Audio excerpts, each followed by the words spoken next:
Hi, class. This is my presentation. I did I ran out of time, so I made it a meme. So here we go.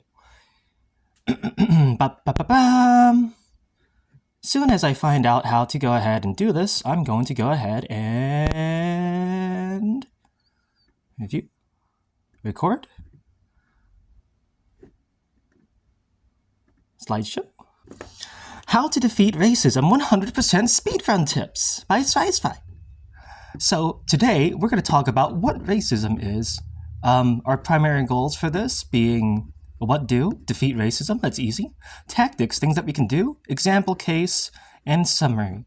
So, sometimes here you are vibing on the internet or in real life and suddenly, quit having fun, I'm gonna scream racist things, so that way you all will pay attention to me because I'm bad at video games and I want you to quit having fun.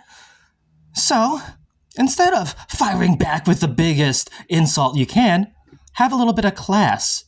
Have a small insult that does massive damage, like I'm gonna do your daddy-o and give him a child he actually likes.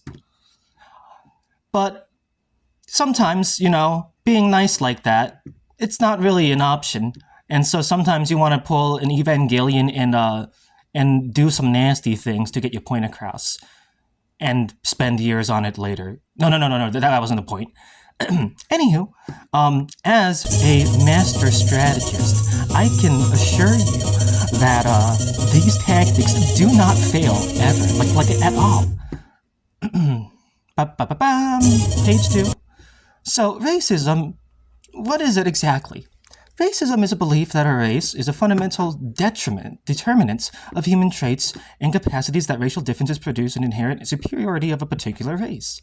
Also, behavior attitudes that reflect and foster this belief, racial discrimination or prejudice.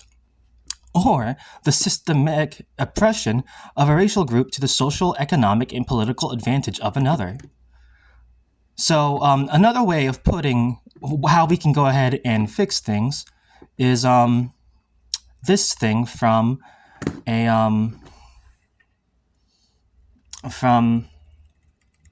freaking Metal Gear Rising, Revengeance. They're the genes of a culture, from fashion to chord progressions in music, even political expression.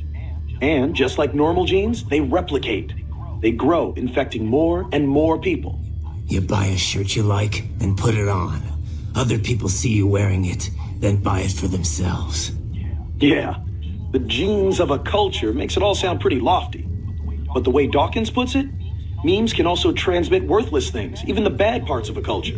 How we can rebel against our genes and memes. Once you're aware of your own memes, you can train yourself to identify and replicate the good ones.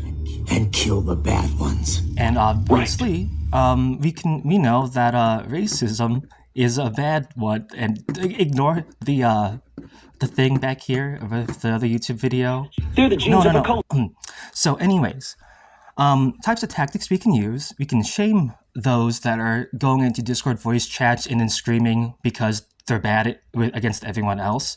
We can call them out for not just being racist, but for being bad at video games too, but mostly the racist thing. We can go ahead and say things like the 1700s calls they want their descendants isekai'd and brought back in time.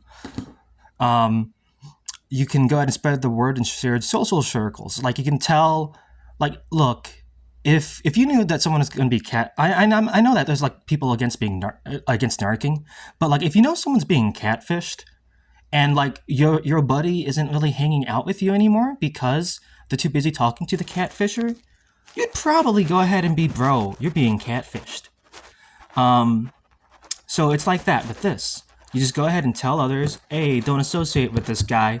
He's gonna go ahead and start screaming the N-word with the hard R if they lose a match or something, or if they go ahead and do some, or if they see you talking about anime or anything else, or the moment you talk about how you enjoyed a little bit of time at the club. You know what I'm saying? But Also, you can talk to those in charge of whatever groups that you're in, whether they're unofficial or actual official leaders, and you can get them kicked out. Other tactics you could do to go ahead and discourage the bad memes, like the bad ideas and concepts, and stop them from growing, would be avoiding those ideas past acknowledging that they exist and being aware of them. Is it a good tactic? Up to you. It really depends. As a master strategist, everything depends. You can outlast an idea. So, for example, throughout the ages, old ideas like bloodletting, curing someone by getting rid of their bad blood. Plague doctors used to believe in that. Well, we've outlasted that with proper science, and we know that bloodletting isn't really a thing that's good. That's good to do at all. You could make more interesting ideas and concepts like particle physics or dank memes. Or you could just do other things, literally anything but doing the very thing that they're doing. Any questions? No? Please give me an A+.